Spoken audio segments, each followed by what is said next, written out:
정보가 있는 시사 토크쇼 장윤선, 박정호의 팟짱. 와우! 거래처 노총각 김대리 드디어 장가 간대요. 축하 화한 보내야겠어요. 어디로 꽃 주문할까요? 꽃 주문은 꽃주문닷컴이지. 꽃주문닷컴요? 그럼 우리나라에서 축하화한, 근조화한 잘 만드는 꽃집이 다 모여 있어. 가격, 품질, 배송 전부 다 꽃주문닷컴. 전화번호부터 적어도 1544-6430. 꽃주문닷컴은 언제나 좋은 상품과 정확한 배송으로 소비자의 만족을 추구합니다. 팟캐스트 듣는 사람들끼리 서로 돕고 삽시다. 꽃주문닷컴은 팟짱을 후원하고 있습니다. 1544-6430 꽃주문닷컴 1544-6430. 꽃주문닷컴은 현재 회원사도 모집 중입니다. 전국에 계신 꽃집 사장님들 지금 당장 전화주세요. 꽃주문닷컴은 생산자, 유통자 모두를 보호합니다.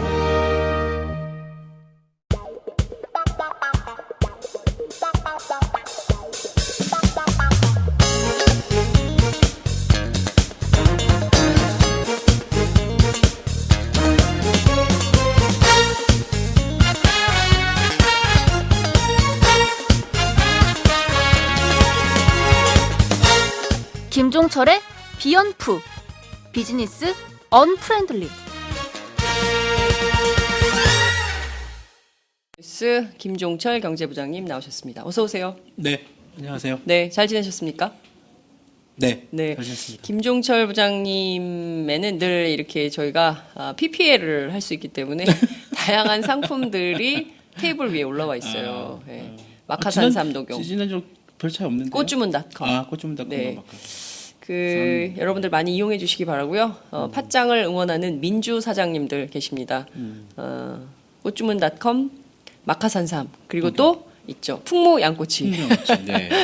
예, 여러분들의 힘으로 견디고 있습니다. 근근히. 예, 많은 내용 부탁드립니다. 매번 말씀드리지만 정말 이런 그 중소 자영업자분들이 잘 돼야 되죠. 맞아요. 네. 이분들이 정말 제대로 된 어떤 서비스와 그다음에 제대로 된 상품으로 소비자들한테 좀 사랑도 받고 또 이런 분들이 또 커 나가셔야지. 그래야지 뭐 우리나라 전반적인 경제가 더 나아지는 거죠. 그러니까요. 대기업만 잘 되면 그 균형적 발전이 안 되는 거 아니겠어요? 아, 그럼요. 언론도 마찬가지입니다. 네, 맞습니다. 조선일보만 부자 되면 안 돼요. 오마이뉴스도 마찬가지로 중소기업, 대기업이 다 네. 고루 상생. 그렇죠. 네. 상생할 수 있는 조건을 만들어야 된다고 생각을 합니다. 정부가 어제 드디어 발표를 했네요. 네. 조선해운업 심각한 부채에 시달리고 있는 부실기업들인데요. 관련해서 구조조정 계획을 드디어 발표를 했는데 12조. 네. 어마어마한 돈입니다. 그렇죠. 결국 큰 국민들의 돈으로 네. 이 부실 문제를 해결하겠다 이런 네. 건데 우선 어제 정부가 발표한 내용을 좀 정리를 좀 부탁드릴게요.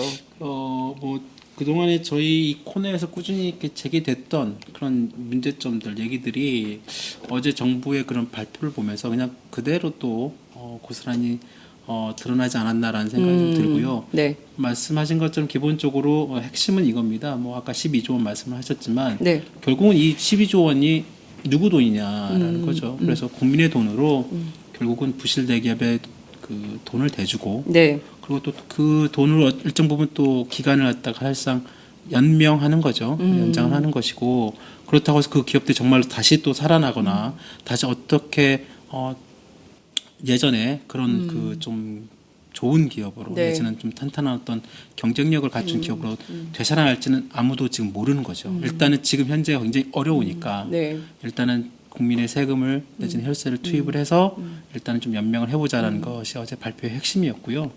그리고 이제 이게 지금 4.13 총선 이후에 그런 기업 구조조정 얘기가 본격화됐잖아요. 네. 두 달 만에 지금 정부가 내놓은 대책인데 사실 그동안에 꾸준히 뭐 언론이나 여론 그걸 통해서 흘러나왔던 내용들을 이렇게 정리해가지고 경제부총리가 발표한 수준이 아니었나.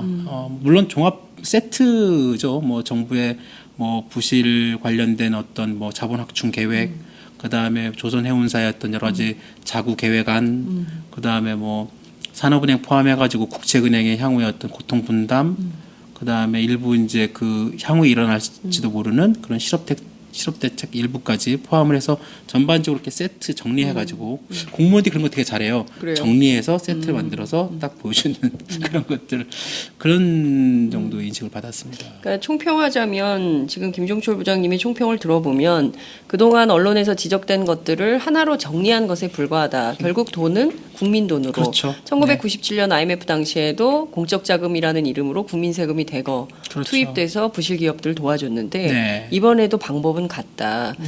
말씀을 좀 주셨습니다. 하나하나 좀 살펴보도록 하죠. 우선 네. 12조 원이에요. 네네. 12억도 아니고 1,200만 원도 아니고 1억 2천도 아니고 그렇죠. 12조 원입니다. 네. 이 어마어마한 돈인데요. 네. 이 돈을 어떻게 마련해서 어떻게 하겠다는 것인지 정부가 뭐 한국판 양적 완화도 얘기했고 맞습니다. 뭐 등등 주장을 했는데 이게 도대체 어떻게 된 건지 일단 자세한 화면을 좀 보면서 말씀을 좀 드려볼까요? 네, 네, 그림을 네. 좀 우선 띄워주시고 그림을 보면서 자세한 말씀 좀 들어보도록 하죠. 네, 지금 그림이 네. 떴습니다. 저게 어제 그 정부의 그 발표 네, 내용 중에 한 부분입니다. 그래서 이게 정부 이 표 하나로 국책은행 자본 확충 방안 추진 틀 이런 제목으로 이렇게 있는데 네. 제목이 좀 약간 빠져 있는데요. 네네. 저 그림으로 이렇게 이 12조 원의 돈을 어떻게 만들어서 어떻게 운영을 하겠다라는 네, 것이 네. 이제 저 표에 이렇게 들어 있습니다. 그러니까 12조 원 이 돈을 산업은행과 수출입은행, 이 네, 국책은행 네, 네. 있잖아요. 네. 이 은행들을 통해 가지고 산업은행, 수출입은행, 수은사는 이렇게 써 있는데 네네. 산업은행과- 산은은 산업은행, 그렇죠. 수는 수출입은행. 네. 예. 그렇죠. 그리고 한국은행이 있고 정부가 있고 정부가 직접 출자 형식으로 산업은행과 수출입은행에 일단 1조 원을 냅니다. 정부가 1조, 네. 네. 그리고 한국은행. 한국은행이 예. 그 자산관리공사가 또 1조 원을 내고요. 네. 그리고 한국은행이 10조 원을 냅니다. 그러니까 이제 이 12조 원 중에 정부가 직접적으로 현물을 투자해서 1조 원을 내고 그다음에 네. 아까 말씀드린 자산관리공사와 한국은행이 10조 그다음에 1조 원 합해서 11조 원을 여기 이제 산은과 수은 이쪽에 이제 지원을 하는데요. 네. 곧바로 지원하는 게 아니라 네. 이제 이게 펀드를 만듭니다. 음. 아까 밑에 보면 국책은행 자본 확충 펀드 이렇게 돼 있는데요. 박근혜 정부는 펀드를 좋아하죠. 그렇죠. 다양한 펀드가 나왔죠. 물론 이제 청년 이게 실업도 펀드로. 다 네, 펀드로 펀드죠. 하죠. 예. 결국은 이건 좀 약간 다른 내용이지만 결국 이 펀드를 운용하고 이 펀드 하는 거는 결국 금융회사들 뭐 내지는 이건 네. 이번 국책은행 자본확충 펀드 좀 다르지만 네. 하여튼 뭐 펀드를 좋아하신다고 하셔서 그런 것들이 많았는데 네. 여하튼 이번에 이 부분에 대해서는 저 국책은행 자본확충 펀드를 만들어서 이 펀드에 한국은행이 10조를 냅니다. 근데 이제 이 10조가 결국은 돈을 어디서 나오는 10조인가요? 돈을 찍어내는 거죠. 결국은 아까 그냥, 저희들이 그 아까 장 부장께서 말씀하신 것처럼 그 동안에 정부와 새누리당이 얘기한 한국형 양적 완화. 그러니까 한국은 중앙은행이 돈을 찍어라, 돈을 찍어서 돈을 내라 항상 그렇게 요구를 해왔잖아요. 근데 네. 그 동안에 이 돈을 정부 그 중앙은행이 돈을 찍는 것은 제일 마지막 단계, 제일 마지막 정말로 경제 상황이 불가피하게 네.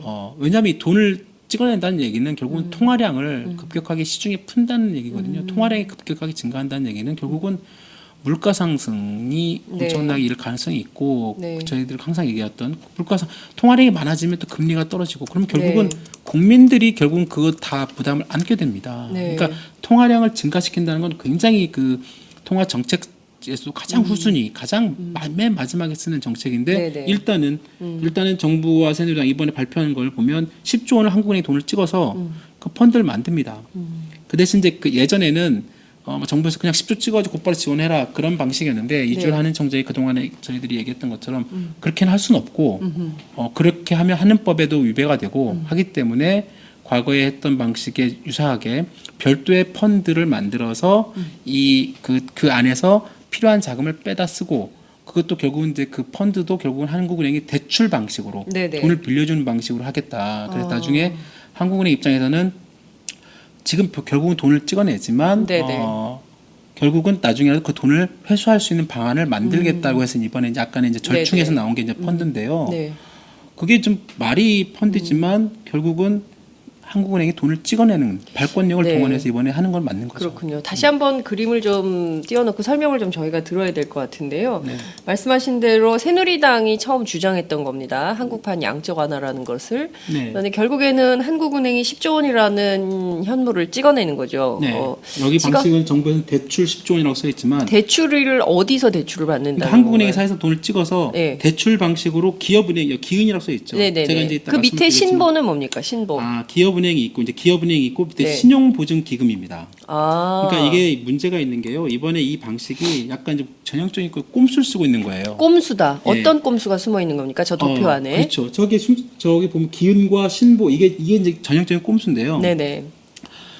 한국은행이 발권 그러니까 돈을 찍어가지고 구제금융 하겠다면서 이제 사실상 저 확충 펀드를 만들잖아요. 그 펀드를 만들 때 한국은행 기업은행에 대출을 해준다고 써 있습니다. 그렇죠? 네네. 그 대출 10조 원. 네. 그런데 그리고 그 밑에 보면 신용보증기금이 있거든요. 이게 네네. 보증을 하는 거예요. 우리가 아하. 집을 살 때. 살 때도 대출을 받을 때도 항상 보증을 하잖아요. 그렇죠. 주택금융공사로 또 보증을 네. 받잖아요. 예, 예. 그 저금리 대출을 할 때. 보증보험료도 세죠. 그렇습니다. 네. 그러니까 그거 똑같은 거예요. 이번에 한국은행이 10조 원을 찍어가지고 네. 기업은행에 대출을 해주고요. 네. 기업은행이 그 돈을 가지고 지원해줍니다. 캠코라는 회사를. 캠코는 이제 자산관리공사죠. 네. 그래서 이제 그걸 통해 가지고 네. 부실 대기업에 이제 지원을 해주는데 음흠. 문제는 이게 되게 웃긴 게요. 기업은행이 네.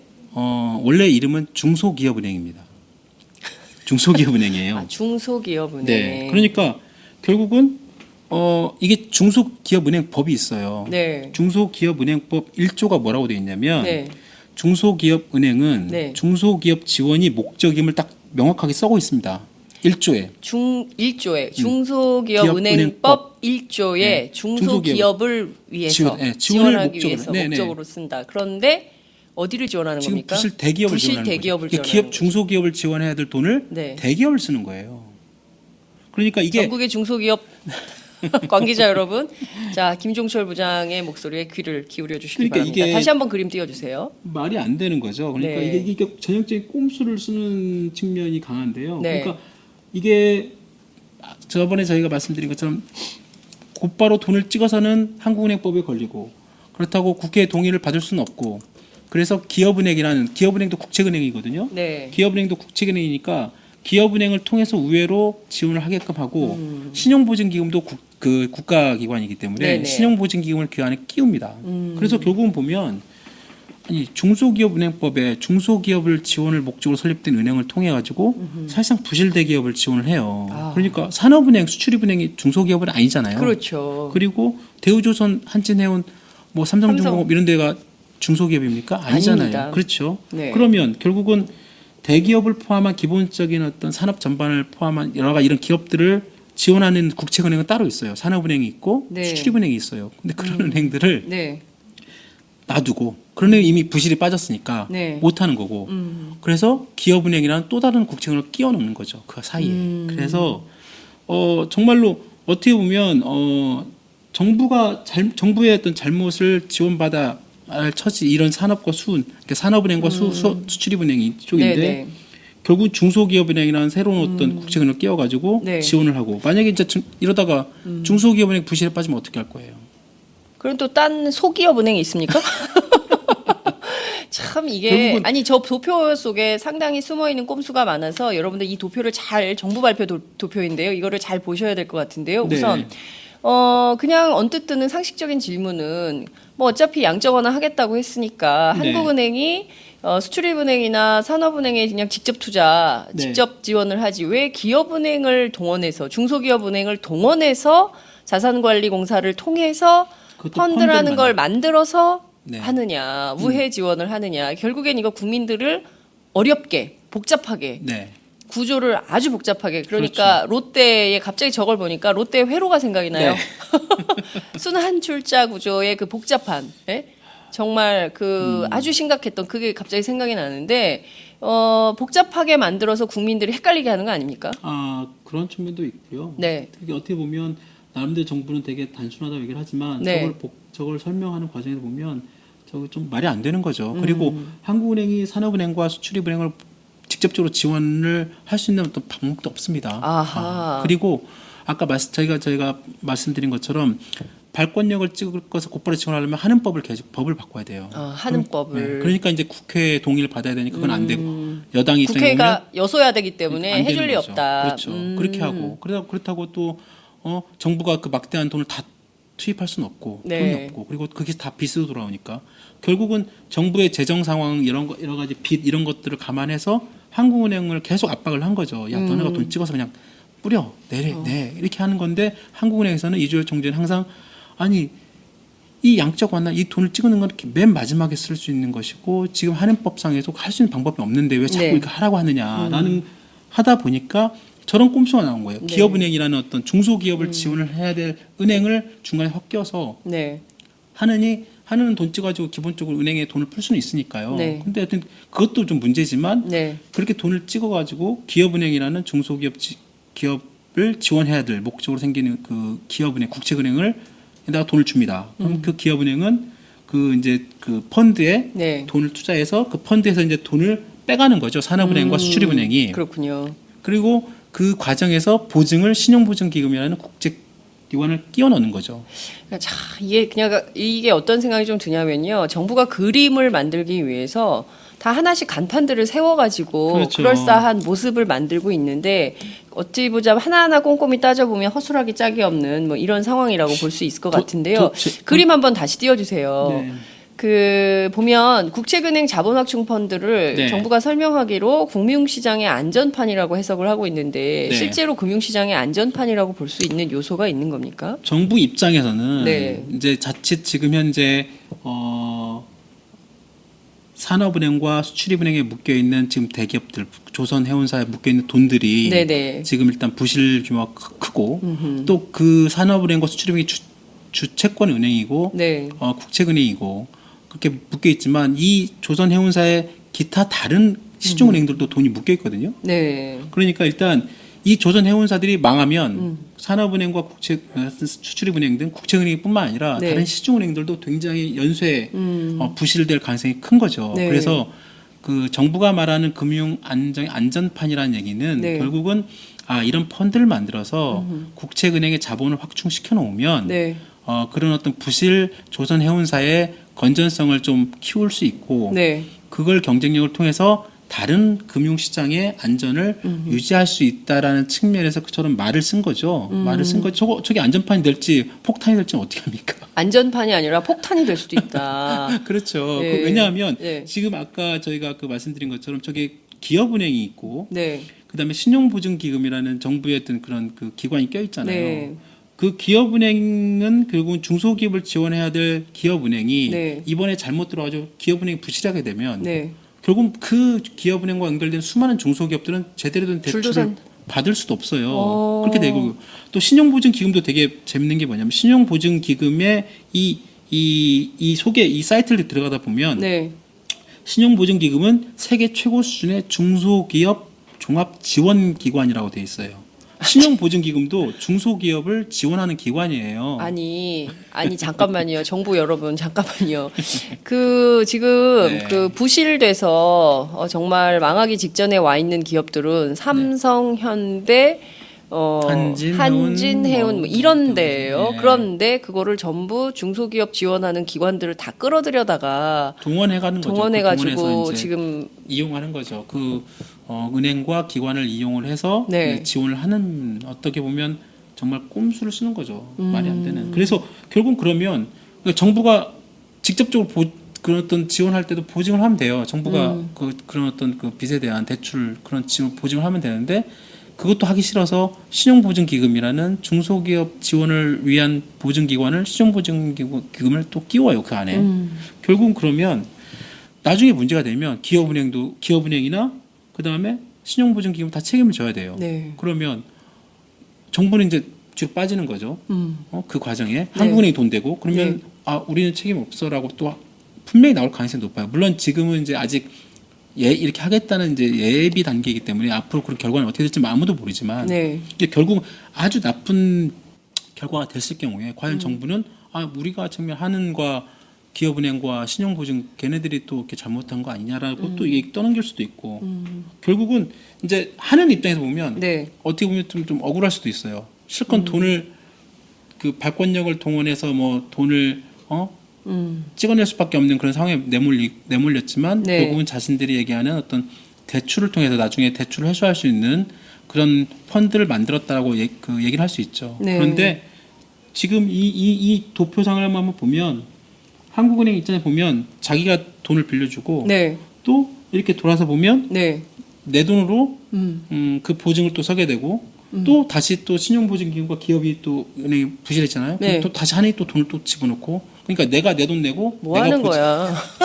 아니, 지금 내 뭐 돈- 하자는 거예요? 내가 보증 쓰고 또 다시 또 내가 돈 내고 아니 잠깐만요. 지금 그 네. 국민들 입장에서는 지금 구조조정안 12조 원을 네. 그 어찌됐든 이게 다 공적 자금인 거죠. 공적 자금을 퍼부어서 해결하려는 방법인 건데 결국에는 네. 지금 뭐 도표를 통해서 확인하듯이 결국엔 정부가 다 꼼수를 쓰고 있는 이런 상황인 건데요. 문제는 네네. 산은과 수출입은행도 처음에는 부실하지 않았잖아요. 그럼요. 그렇죠? 네. 근데 부실 기업 지원하다 보니까 저렇게 부실이 된 거예요. 그러면 그렇죠. 결과적으로 사는 수출입은행에 이어서 기업은행, 그러니까 네. 중소기업은행 혹은 네. 신용보증기금까지도 네. 부실을 초래할 수 있는 가능성이 있는 거다. 그렇죠. 네. 다 같이 망하자는 거예요?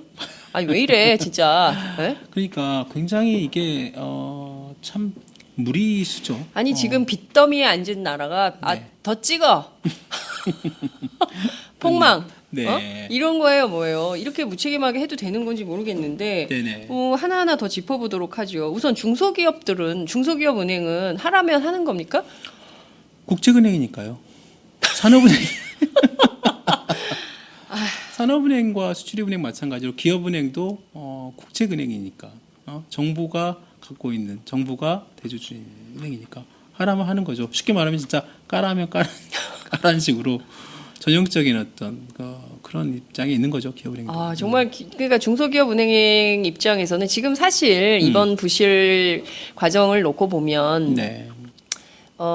민간은행들은 다 빠졌잖아요. 그렇죠. 그리고 남은 이제 두 정부 국책은행. 네. 둘이 남아서 저 빚을 떠넘겨서 그렇죠. 받아가지고 이렇게 문제가 되고 있는 상황인 건데 거기에 더 동참을 해야 되는 이런 상황이 되는 그렇습니다. 겁니다. 네. 그림 설명은 저희가 여기서 접고 조금 더 얘기를 살펴보도록 하죠. 그림 잘 봤습니다. 문제는 지금 중소기업 은행 입장에서도 이거 받을 수 없다, 이렇게 가면 안 된다라고 말은 해야 되는데 그 말조차 못하고 정부가 시키는 대로 따라갈 수밖에 없는 이런 그렇죠. 상황에 있다는 네, 건데 네. 불을 보듯 뻔한 상황 아닙니까? 이게 일단 12조가 응급 수혈되는데 이 돈이면 다 해결이 되는 겁니까? 일단은 정부가 지금 12조 원 이 내용을 발표를 했는데 네. 언뜻 보기에는 정부는 어제 발표할 때 이 12조 원 다 쓰는 게 아니다. 일단 지금 필요한 돈이 네. 한 5조에서 8조 원 사이인데 일단 써보고 그다음 추가로 뭐 그 12조 안에서 쓰도록 하겠다고 운용을 하겠다. 얘기는 하고 있어요. 그런데 과연 그게 정말로 지금 현재 이 조선사와 네. 그다음에 해운사의 이런 거대 기업들의 어떤 부실 규모가 정말로 얼마나 있는지 아무도 지금 장담을 못 하는 거예요. 그래서 예를 들어서 이런 거죠. 은행권에 쓰는 말로 익스포저 이게 영어 표현인데 네. 근데 위험 노출액이라고 그래요. 그러니까 이게 얼마만큼 이게 돈이 위험한 그 대출, 그다음 이 회사가 갖고 있는 거기 대출 규모 이런 것들이 있는데 지금 그 금융권에서 생각하고 있는 네. 해운업과 조선업에 지금 나와 있는 위험 노출 금액 정도가 한 70조 원 정도 된다고 합니다. 70조요? 예. 그러니까 이게 지금 빅3 특히 조선 대우조선해양, 현대중공업, 삼성중공업 이 조선 빅3에만 지금 은행권에 깔려 있는 좀 리스크한 이 돈 이거 네. 혹시 대출해줬는데 대출 못 받을 가능성이 있어. 회수가 안 되는 거 아니야? 그런 가능성 있는 돈 이렇게 딱 그게 70조. 그게 빅3에만 50조 원이 물려 50조. 있고요. 빅3에만 50조. 빅3에만 50조가 물려 있고 그다음에 해운사, 한진해운, 현대상선 이쪽에 한 1조 8천억 정도 물려 있고요. 나머지 지금 이들 5개 회사만 있는 게 아니라 또 조선사 해운사들이 또 그렇죠. 있잖아요. STX 조선 뭐 그다음에 뭐 여러 가지 그런 음. 회사들 예. 또 그런 주에 또 조원이 몇 조 원씩 또 물려 있고요. 아, 여기도 수십 조가 물려 그렇죠. 있는 그러니까 건가요? 전체적으로 한 70조 원 정도로 이렇게 전체 예상을 하고 총량이. 있는데 예. 네. 지금 정부는 일단 12조 원 선에서 뭔가 좀 해보려는 거고. 되겠습니까 이게? 그러니까 예전에 우리 아까 예. 말씀하신 IMF 그 공적 자금도 네. 있지만 처음에 정부는 뭐 국민한테 말하기를 이 정도 돈만 있으면 됩니다. 하지만 어느 순간 그 금액이 국회 회기 열릴 때마다 네. 계속 살금살금 늘어나요? 공적 자금 예. 계속 늘면 예. 그래서 처음에 30조로 시작했고 뭐 50조 하다 나중에 100조 원 넘고 뭐 그렇게 되는 거예요. 예. 지금 12조라고 하지만 이게 어느 순간 언제 얼마만큼 변할지는 아무도 모르는 거예요. 그래서 아까 말씀하신 중소기업은행이나 그다음에 신용보증기금이나 기존에 그나마 국채은행이 좀 우량했던 그런 금융기관마저도 네. 이번에 같이 또 덩달아 끼면서 부실될 가능성이 있고 그런 거에 대해서는 정부는 일단은 특별하게 언급을 하지 않고 있고요. 그렇군요. 그림 잠깐만 다시 띄워주시겠어요? 아까 그 저희가 지금 생방송으로 진행 중에 있는데요. 시청자분들께서 이해가 안 된다는 대목이 있어서 그 부분만 다시 설명을 좀 하고 넘어가도록 하겠습니다. 앞서 이제 김종철 부장께서 그러니까 자기 돈 내고 자기 돈 또 보증 받아가지고 또 내 네. 돈 내고 내 돈 쓰 이런 말씀해 주셨는데 네네. 그게 조 말씀하시는 거죠? 신용보증기금, 기업, 그렇습니다. 중소기업은행 관계 그리고 한국은행 돈으로 대출받은 그렇습니다. 요 관계를 한 번만 다시 설명을 해주시면. 한국은행이 10조 원의 돈을 찍어가지고 네. 기업은행 밑에 기은이라고 써 있죠. 그렇죠. 빨간 줄로 대출을 해줍니다. 네, 10조 그러면, 원을. 예. 네. 그리고 정부는 네. 직접 출자 형식 방식으로 아까 산과 수은 쪽에 보통 한 1조 원 정도 투자를 합니다. 네.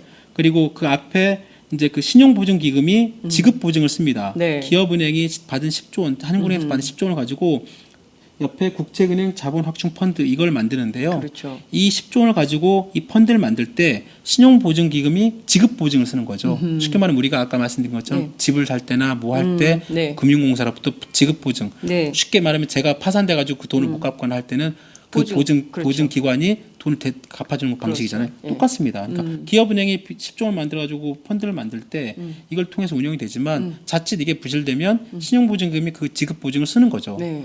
이것도 하나의 이제 국가기관이고 네. 기업은행은 중소기업은행을 위해서 예. 신용보증기금도 중소기업을 지원하기 위한 기관인데 네. 결국은 부실 대기업을 지원하기 위해서 중소기업을 지원해야 될 두 그런 기관이. 기관들이 예. 동원되는 거죠.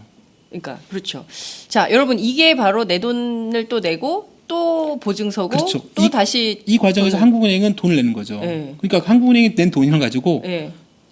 지원했다가 명패만 바꿔가지고 지원하고 그렇죠. 책임지고 그렇죠. 다 하는 거예요. 결국에는 한국판 양쪽 안 한 거예요. 그죠? 사실상 그렇게 되는 네, 거죠. 돈을 다 찍어가지고 그 네. 한국은행이 찍은 돈으로 네. 대출 형식으로 빌려주지만 결국에는 한국판 양쪽 하나가 되는 거다. 결국 저 도표는 도표일 뿐이고 네. 정부가 내놓는 것은 꼼수다 이런 겁니다. 여러분 좀 쉽게 이해가 되셨습니까? 이 돈 안에서도 이 기업은행과 신용보증금 그리고 이 캠코 이 안에서도 이 결국은 이 기관이 이 과정 구조조정 추진 과정에서 네. 또 부실될 가능성이 아까 말씀드렸잖아요. 그러니까요. 또 부실되면 돈이 또 필요할 거 아니에요. 그 다음에는 어디다 손을 벌릴까요? 한국은행이 돈 또 또 찍어요? 찍어내겠죠. 아, 또 그렇게 찍어요. 되면 그러면 결국은 한국은행 돈 빌려주고 예. 그 빌린 돈 가지고 또 보증 예. 쓰고 네. 그러니까 아까 그 돈이 그 돈이고 네. 그러네요. 결국은 예. 한국은행은 돈을 계속 찍을 수밖에 우리 없는 국민들은 전부 빚더미에 그렇죠. 이런 상황이 되는 겁니다. 이게 악순환인데요. 자, 그림 잘 봤습니다. 다시 스튜디오로 넘겨주시고요. 자, 그런데 여기서 짚어봐야 될 점이 그러면 지금 중소기업은행과 신용보증기금은 과연 그런 부실을 떠안을 정도로 건강한 거냐 아니면 한국은행이 주는 돈만큼 10조 네. 주면 10조 주고 네. 1조 주면 1조 떠넘기고 뭐 이런 방식으로 일종의 어떻게 보자면 세탁기관처럼 그렇죠. 예? 네네. 돈 오면 가져가세요. 돈 오면 가져가세요. 이런 식으로 운송기관처럼 그렇죠. 이게 보면 이런 겁니까? 어떻게 되는 겁니까? 결국은 아까 사실상 그 꼼수라고 얘기하는 네. 것이 그 지금 현재 하는 법상 그리고 국회 동의를 통해 가지고 정부가 그 직접적으로 돈을 네. 쓸 수 없는 그리고 정부 재정상 또 빚은 또 그 쓰기 싫어하니까 네. 1조 원이라는 현물 출자 방식 외에는 정부가 공식적으로 쓰는 돈은 없습니다. 다만 한국은행이나 중앙은행이라는 그 기관을 통해 가지고 새로운 통화를 창출시키는 거죠. 돈을 찍어서 이제 내놓는 것인데 네. 결국은 그런 방식은 네. 아까 말씀드린 것처럼 시중에 어쩔 수 없이 그게 이제 지원이 되고 그 부실 대기업 과정 구조조정 과정에 지원이 되면 돈은 풀리기 마련이거든요. 네. 그러면 시중에 그 단위 뭐 몇 조 원이 됐든 그 돈이 풀리는 새로운 돈 새로운 화폐가 12조가 풀리는 거잖아요. 그렇죠. 그죠? 예. 예, 그러니까 이제 10조 원이 풀리는 10조가 풀리는 거죠. 건데 그것이 뭐 일부에서는 뭐 충분히 현재 한국 경제에서는 뭐 감당할 수 있는 수준이라고 얘기를 하지만 그건 아무도 감당을 못 하는 거죠. 그러니까요. 네. 그리고 그 돈이 거기서 아까 말씀드린 것처럼 거기서 끝날 수 있는 과연 끝날 수 있는 것이냐. 그리고 기업은행과 신용보증기금은 사실상 중간에서 아까 말씀하신 것처럼 세탁모라고 할 수도 있고 중간에서 그걸 네. 다리 역할 네. 할 수 브릿지 있는 역할만 그렇죠. 하는 거네요. 그래서 네. 펀드를 만드는 네. 그 기관 운용으로 차원인데 예. 문제는 그 과정에서도 분명히 이쪽 그 은행과 보증기금의 부실을 초래할 가능성이 있는 거죠. 항상 돈이라는 게 들어가다 보면 네. 더 들어가기 마련이잖아요. 그렇죠. 그러면 결국은 기업은행도 자신도 자산을 들어갈 가능성이 있고 네. 그럼 저 우리 돈 없어 그러면 또 한국은행이 돈 빌릴 것이고 예. 결국은 그 기업은행이 애초에 설립 목적에 전혀 반대되는 중소기업을 지원해야 될 설립 목적을 가지고 있는 중소기업은행이 부실 대기업을 지원하는 그런 국책은행으로 과거 산업은행과 수출입은행이 해야 될 일을 중소기업을 지원해야 될 중소기업은행이 그렇게 하고 있는 거죠. 참 이거는 국민들이 나서서 반대를 해야 될 것 같아요. 이건 이제 왜냐하면 어차피 국회에서 막 이제 이제 논란이 넘어갈 세게 텐데. 되겠죠. 네, 맞습니다. 예. 이건 국회에서 분명히 논란이 될 거예요. 그렇죠. 네. 지금 정말 죄송한데 이거 비슷한 비유는 아닌데요. 제가 저 도표를 딱 보니까 왜 이제 아주 부패한 기업들이 재벌 오너 대기업의 오너 일가들의 주식을 혹은 또 사유할 네. 수 있는 어떤 비자금을 조성할 때 네, 페이퍼 네. 컴퍼니 세우잖아요. 그렇죠. 페이퍼 컴퍼니 하나 세워놓고 네. 거기다가 돈 넣은 다음에 이제 그거를 이제 가져가는 컨셉인데 네. 이 펀드라는 이름으로 하나 네. 만들어 놓고 네. 그다음에 결국엔 이걸 다 이제 부실 지원을 하게 되는 네. 방식으로 쓰는 거 아니냐. 물론 이제 비유는 적확하지는 않은데 네, 네, 네. 그런 생각이 언뜻 들어요.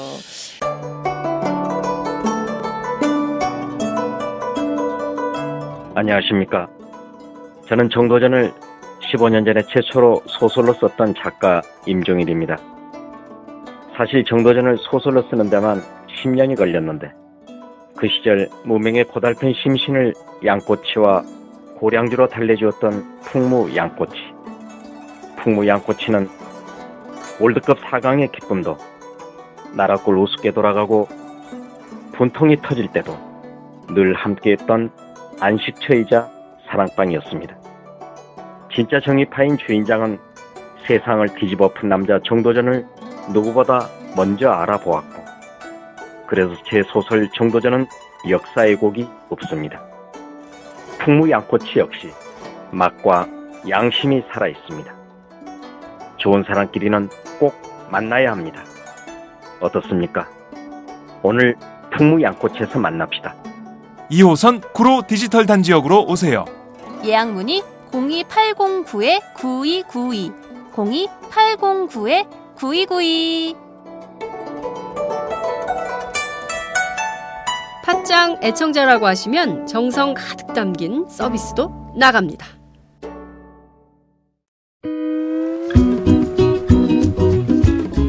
매일 팥짱과 함께하던 영한네이처 마카산삼. 한동안 뜸해서 궁금하셨죠? 그동안 마카산삼을 마카산삼 녹용으로 업그레이드했습니다. 페루의 마카, 우리나라의 산삼, 그리고 녹용의 완벽한 조화. 용량은 2배 가까이 늘었지만 가격은 그대로. 그 힘든 일을 영한네이처 마카산삼 녹용이 해냈습니다. 팥짱 제작진도 사장님을 말렸지만 매일 팥짱을 들으며 나라 걱정하는 분들에게 꼭 보답하고 싶었다고 하네요. 포털 사이트에서 영한네이처나 마카산삼 녹용을 검색해주세요. 1일 2회 공복에 따뜻한 물과 함께 드세요. 팥짱도 마카산삼 녹용 먹고 대선까지 쭉 달리겠습니다. 영한네이처 마카산삼 녹용.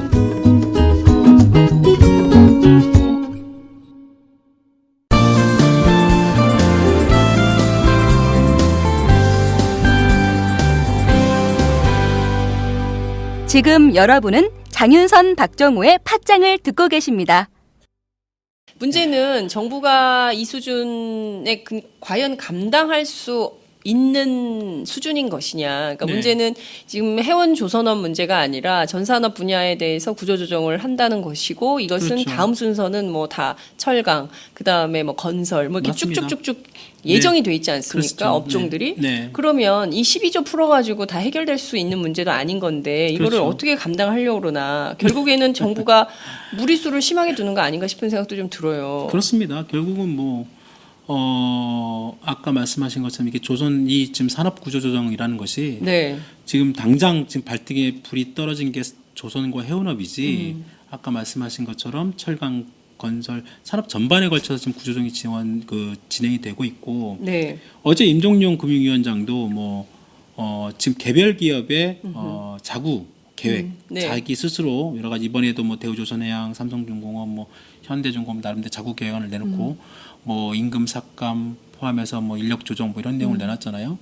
자구 계획이 먼저고 그 다음에 또 정부 차원에서 새로운 또 자금을 지원하는 경우는 없다 이렇게 못은 박았어요. 일단 말은 했는데. 네. 근데 이제 그것은 그 동안에 뭐 안 그랬나요? 정부가 뭐 대우조선해양 같은 경우에 지금 그 동안에 대우조선해양에 들어간 그 돈만 해더라도 공적자금 국채은행 통해 들어간 돈만 해도 지금 나온 금액만 6조 5천억 정도 되는데 대우조선해양 한 회사에. 그렇죠 한 회사에 그런데 부채 비율은 7,000%예요. 아니 그리고- 믿을 수가 국민들이 신뢰할 수가 없어요. 그러니까요. 그렇게 일하는데 어떻게 또 갖다가 돈을 박아요. 최근 3년 동안의 적자만 4조 4,500억인데요. 그러니까 한 6조 5천억씩 투자했는데 그 쏟아붓었는데 부채 비율이 7,000%. 7,000%야. 그리고 3년 동안 적자가 4조 4,500억. 뭐한 그러면 거예요? 도대체 이걸 어떻게 봐야 되냐.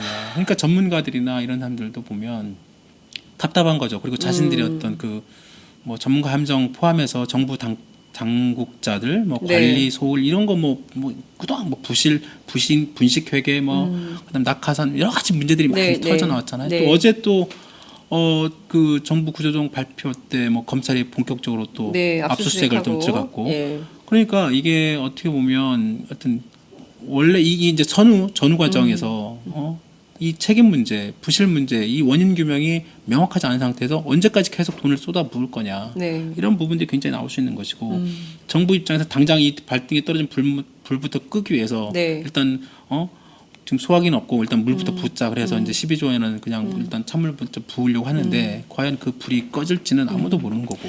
자, 다시 한번 좀 정리를 해볼 필요가 있을 것 같습니다. 우선 어제 정부가 12조 원, 정부는 1조 원밖에 돈을 그렇죠. 내지 않는다고 하지만 큰 틀에서는 12조 원이고 네. 한국판 양적 완화를 통해서 한국은행이 쏟아붓는 돈이 10조 원. 그렇습니다. 새로 이제 화폐를 찍어내는 돈이 10조 원입니다. 그렇죠. 그렇게 해서 만들어지는 건데 문제는 자, 우리 국민들이 그 회사 부실을 네. 만든 게 아니잖아요. 초래한 그럼요. 게 아니잖아요. 맞습니다. 그러면 모든 일에는 순서가 있고 풀어가는 수순이라는 것이 있는데 네. 지금 돈부터 쏟아부을 일이 아니라 오늘날 기업을 이렇게 부실하게 만든 그 책임이 누구에게 있는 거냐. 그렇죠. 네, 그 맞습니다. 대기업의 오너, 네. 대주주들은 무엇을 하신 것이냐, 그분들은 도대체 무슨 책임을 지고 있는 거냐. 이게 뭐 수사는 되고 있지만 구체적으로 국민들이 납득할 만한 내용이 나온 것은 없거든요. 그러니까 맞습니다. 어떤 방향으로 얼마나 그분들이 지금 이 부실 정부가 지금 10조 원이나 돈을 찍어가지고 새로 쏟아부어야 되는 상황이 됐는데 그 정도로 해야 되는 수준이라면 과연 그 기업을 운영했던 책임자들은 뭘 책임지고 있습니까? 그렇죠. 예? 뭘 책임지고 있는 거예요? 어제 그 한진해운 최은영 회장이 예. 검찰 수사받고 뭐 16시간 수사받고 뭐 나갔다고 그러는데 네. 글쎄요. 그러니까 뭐 이번 최 회장의 수사는 뭐 아까 그동안 저희 말씀드린 그 한진해운의 뭐 주가 폭락 때 싹 먼저 뺐다는 거 뺐죠. 아니에요, 그래서 먼저? 한 10억 정도 위험을 회피하는 딸들 어떤 것까지 뺐다는 그렇죠. 거 아니에요? 혐의를 받고 이제 하여튼 예. 그 조사를 받았는데 그건 이제 그 별개의 문제 완전 형사상 처벌 만약에 이제 위법성이 드러나면 처벌되겠지만 말씀하신 것처럼 정말 선후 관계가 잘못된 거죠. 아까 말씀을 저희가 들을 수 있는 게 이런 중앙은행을 통해서 국책은행이 돈을 찍어가지고 지원하는 서구 금융자본 발달돼 있는 나라에서도 이런 전례가 없다고 해요. 그러니까 그래요. 그러면 과연 우리나라는 왜 중앙은행이라는 그 발권력을 동원해서 이 부실 대기업 특정 특정 기업들이죠, 몇 군데를 네. 지원을 해야만 하는가. 그리고 그것들을 정말 사전에 국민들에게 동의를 정말 얻고 하는 것인가. 어제 같이 경제부총리, 금융위원장, 우리나라 마음대로 구조조정의 그 경제 총 관료들이 이렇게 모여서 발표를 했는데, 그렇다고 하면 12조 원이라는 국민의 돈을 쓴다고 한다고 하면 네. 먼저 말씀하신 것처럼 정부의 어떤 관리 책임과 부실, 그리고 다시 국민들한테 손을 벌릴 수밖에 없는 상황을 소상히 설명하고, 설명을 그렇죠. 해야죠. 그리고 반성을 하고 네. 먼저 사과를, 진솔한 먼저 국민에게 사과를 한 다음에 이제 저희가 그동안에 잘못한 부분들을 앞으로 어떻게 먼저 하고, 네. 그 다음에 이제 이런 잘못을 먼저 다 책임을 지고 그와 함께 지금 긴급하게 필요한 자금은 이런 방식으로 하도록 하겠습니다. 그리고 국회에 왜냐하면 이제 국민을 대표하는 그 대의기관이 국회잖아요. 네. 어차피 이건 국회로 갈 수밖에 없는 그렇습니다. 일부 내용들은 그렇지만 네. 국회 그 동의 절차를 구하는 게 맞죠. 근데 국회 동의 절차를 구하지 않기 위해서 이런 꼼수를 두는 거고, 기업은행과 신용보증기금 통해 가지고 펀드 만들어서 지원을 하겠다는 거. 그러니까 물론 정부 입장에서는 이제 급하니까 네. 언제 국회 열리고 여소야대 국회에서 사실상 그런 것은 불가능하다고 판단이 되기 때문에 또 구조조정은 또 시간을 놓치면 안 된다, 뭐 이런 얘기들이 있기 때문에 이걸 한다고는 하지만 네.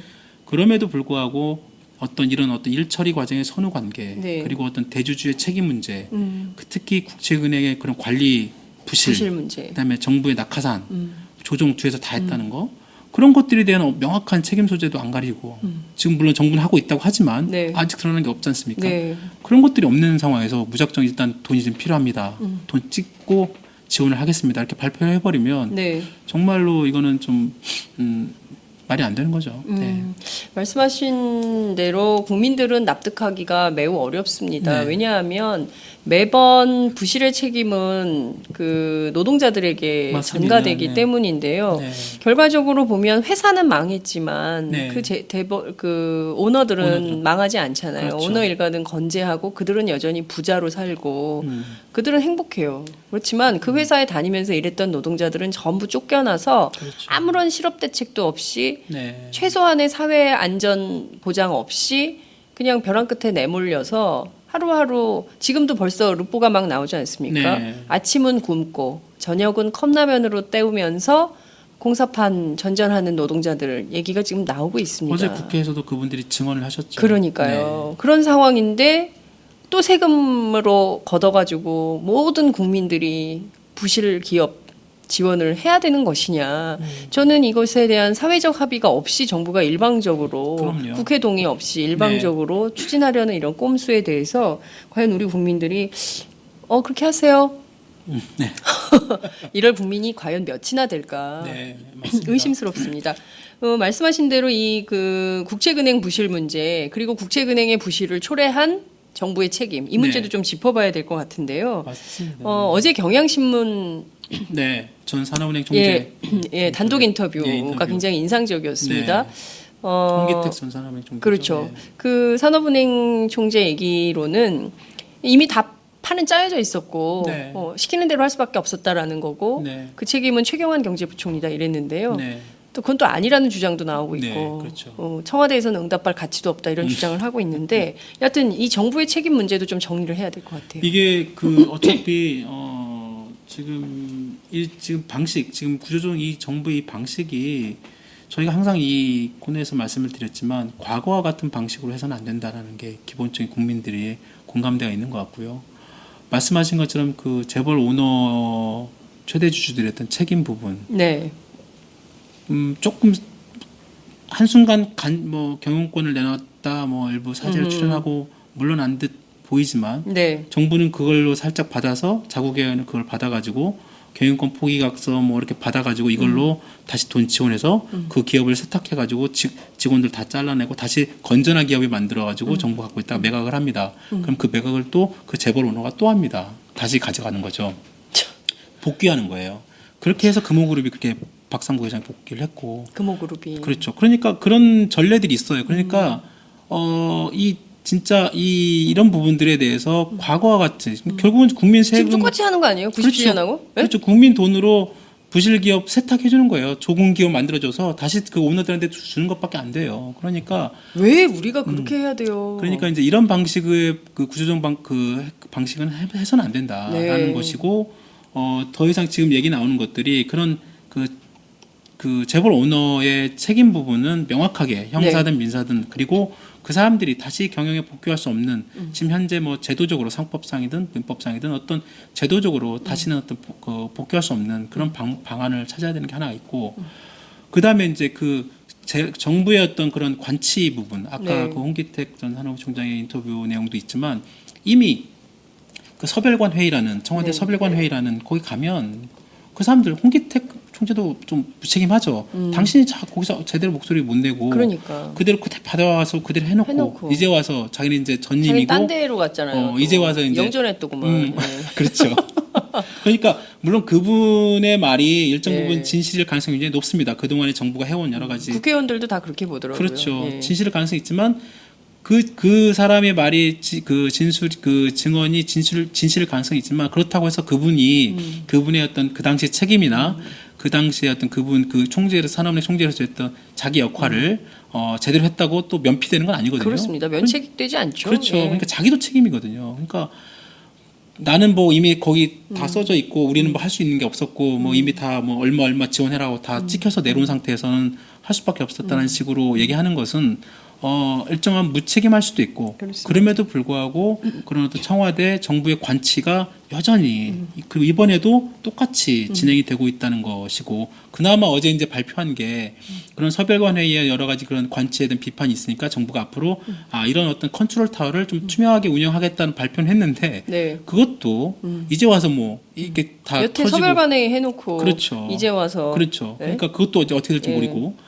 여하튼 그런 부분들이 명확하게 정리가 안 된 상태에서 또 돈을 투입해서 또 기업을 뭐 살리네 어쩌네 이런 것들이 과연 국민들이 얼마만큼 공감할 수 있을 것이냐 그게 제일 중요합니다. 그래서 일부에서 말하는 그런 지금 지원하기 전에 먼저 네. 그런 어떤 책임을 명확하게 규명하고 그런 책임 규명 속에서 어떤 그런 국민의 어떤 동의 없이 추진된 이런 구조조정을 일단은 좀 막고 네. 그리고 그 구조조정 과정에 명확한 검증이 이루어져야 되고 그리고 책임과 원인 규명 그다음에 그런 책임자 처벌까지 이루어지고 그 과정에서 구조조정이 이루어져야지 네. 그 옥에 있는 노동자들이나 그다음 국민들이 그리고 자기 어떤 혈세 국민들이 돈이 들어가는 거에 대해서 일정 부분 뭐 생각을 동의를 하지 않겠습니까? 지금 방식의 어떤 그런 정부가 추진한 방식은 국민들로부터 어떤 동의도 절차도 없이 정당성도 없어요. 네. 그렇다 보면 과연 얼마만큼 힘을 갖고 그런 구조조정을 추진할 수 있을까라는 의문도 드는 거죠. 네.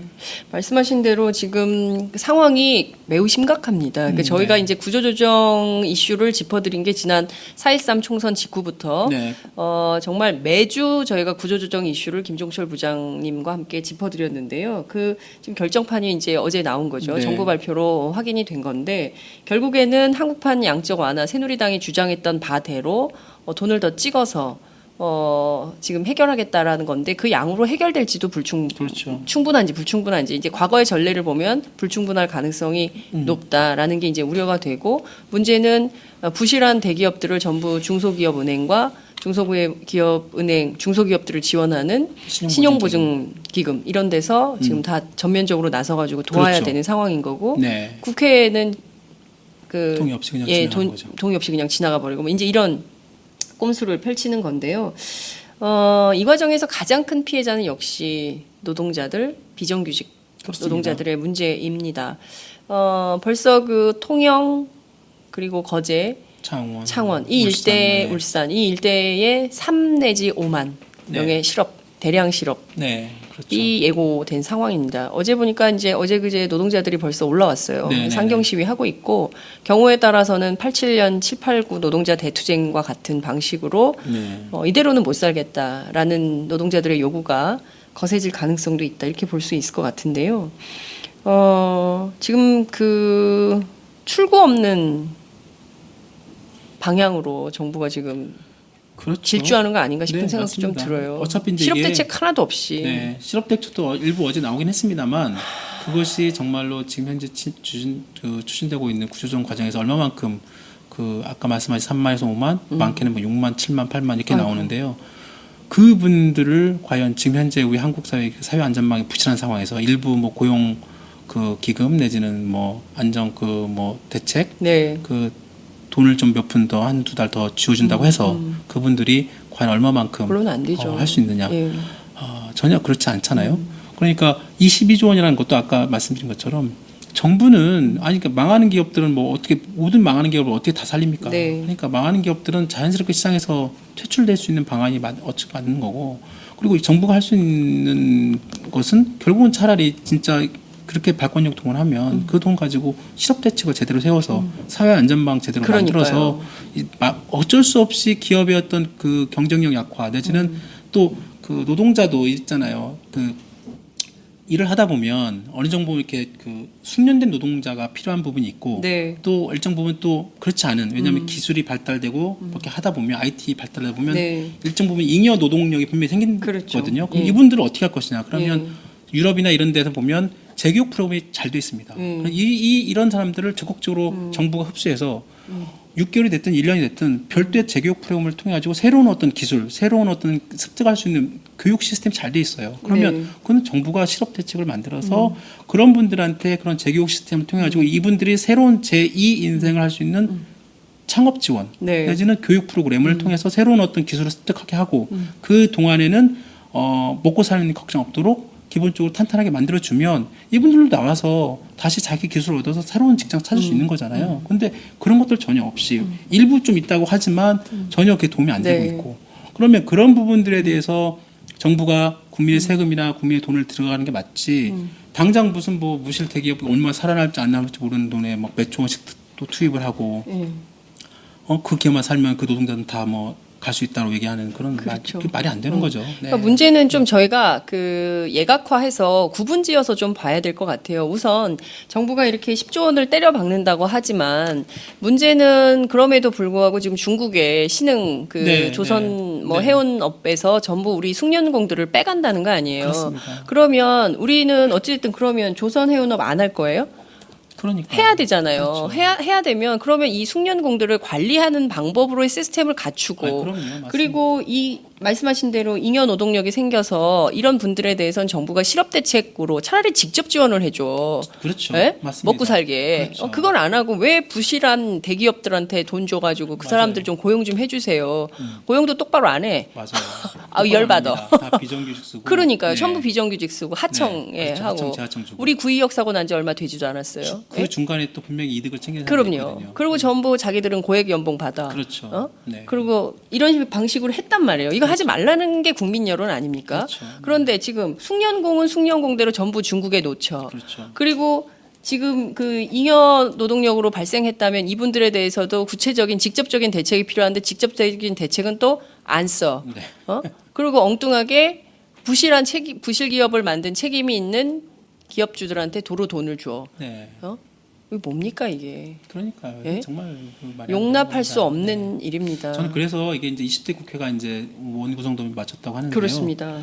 20대 국회에서 이 부분을 명확하게 짚고 넘어가야 될 것 같아요. 청문회든 국정조사든 네. 뭔가 이걸 명확하게 짚고 정부 정책 이런 방향들을 다시 한번 재검토하고 네. 해야지 그렇지 않고서는 네. 이렇게 바뀌지 않을 것 같습니다. 네. 지금 상황이라면 정부가 이대로 밀어붙였을 때 네. 저는 이것도 좀 걱정입니다. 시중에 10조 원이라는 돈이 풀리면 네. 인플레이션이나 이런 문제는 없는 겁니까? 갑자기 막 물가가 오르고 그런 한국은행이나 이쪽에 얘기를 잠깐 들어보면 네. 당장 그 10조 원이 시중기까지 그 바로 이렇게 풀리는 건 아니고 네. 펀드를 통해서 정부가 예. 필요한 자금을 그때그때 이제 쓰다 뭐 네. 갖다 쓰는 그런 방식이니까 당장 쓰지는 그 풀린 그 뭐 시중에 자금이 큰 영향을 미치진 않을 거라고 얘기는 하지만 네. 그거는 이제 그쪽의 전망이고 얘기 뭐 예상일 뿐이죠. 한국은행의 기대. 그렇죠. 기대감이죠. 이게 아까 말씀하신 돈이 10조로 끝날지 네. 20조로 끝날지 그동안에 우리 공적자금 들어간 거 보면 30조 시작했다가 150조 되고 10조로 시작했던 것이 어느 순간 내년 되면 더 필요합니다. 20조 되고 30조 되고 그러면 진짜 이 통화량이라는 것은 어느 순간에 아무도 제어를 할 수가 없습니다. 그리고 돈이 한번 풀리기 시작하면 그 물가 상승 인플레이션이라는 것도 우리가 생각하는 것 이상으로 급격하게 옵니다.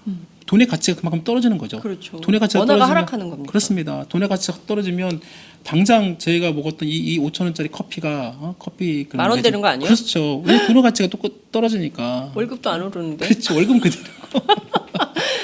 이 커피 한 잔 못 마시는 거예요. 그렇죠. 이제. 그러니까 어떡하는 그건 정말로 거야. 정말 좀 아주 안 좋은 어떤 최악의 그런 상황이긴 최악의 상황을 합니다만. 저희가 이제 얘기를 예. 하지만 그렇게 이대로 됐- 된다는 건 아닙니다, 네. 여러분. 최악의 상황을 저희가 상정하고 말씀드리는 거지. 정말 그렇다는 건 아닙니다. 그렇게 돼서도 안 되죠. 그럼요. 예, 그 말이 안 되는 건데. 근데 정말로 이런 거를 전문가들 다 알고 계세요. 네. 알고 계시고 아마 우리나라에 뭐 똑똑하신 분들이 워낙 많으시니 뭐 그렇게 안 될 거라고 믿고 말씀을 드리지만 그래도 모르는 거죠, 세상 일은.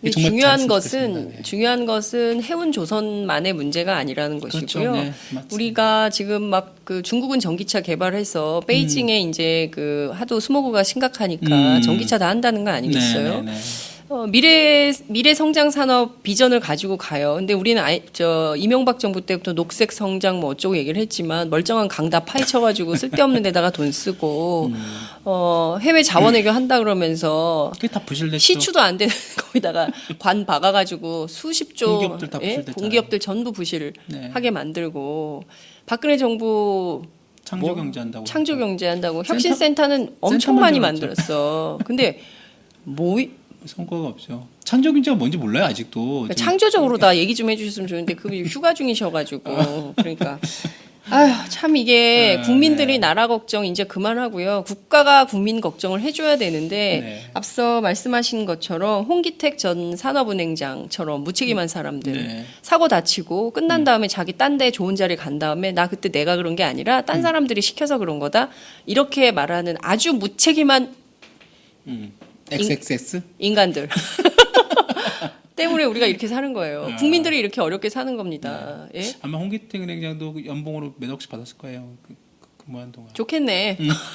받을 건 다 받고. 자기는 받을 거 다 받고 가서 딴소리 하고 말이죠. 그렇지. 현직에 있을 때는 전부 책임 안 지고 그렇죠. 자기 자리를 잘 지켰으면 좋겠어요. 특히 고위직들. 네. 그 자리에서 뭐 하는 겁니까? 그렇게 고액 연봉을 받으면 그에 상응하는 일을 해야 되는 거 아닙니까? 국민들을 위해서. 그 공무원은 그 국민의 세금을 자기가 본 걸 받잖아요. 네. 세금으로. 그러면 국민들 위해서 무한 봉사하는 게 공무원 기본적인 그리고 공무원 복무 규정이 이렇게 돼 있잖아요. 네. 그것만 지켜도 되죠. 그러니까 그렇지 않은 게 문제예요. 원칙대로만 말이 안 돼요. 네. 규정에 나온 대로만 해주셔도 우리는 감사하겠어요.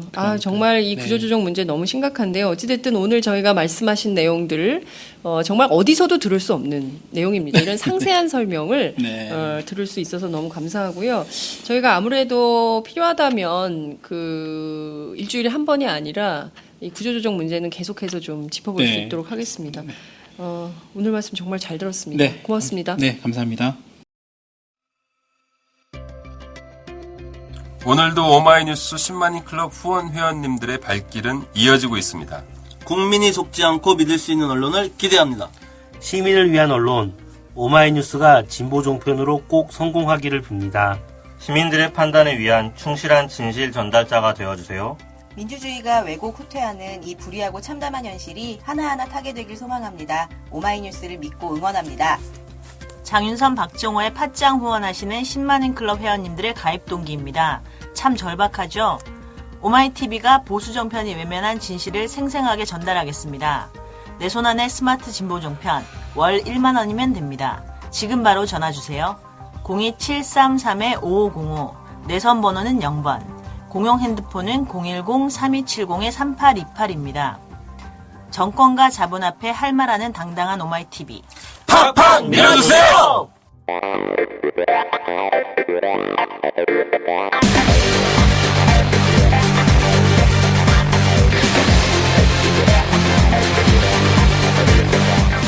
정보가 있는 시사 토크쇼 장윤선, 박정호의 팟짱.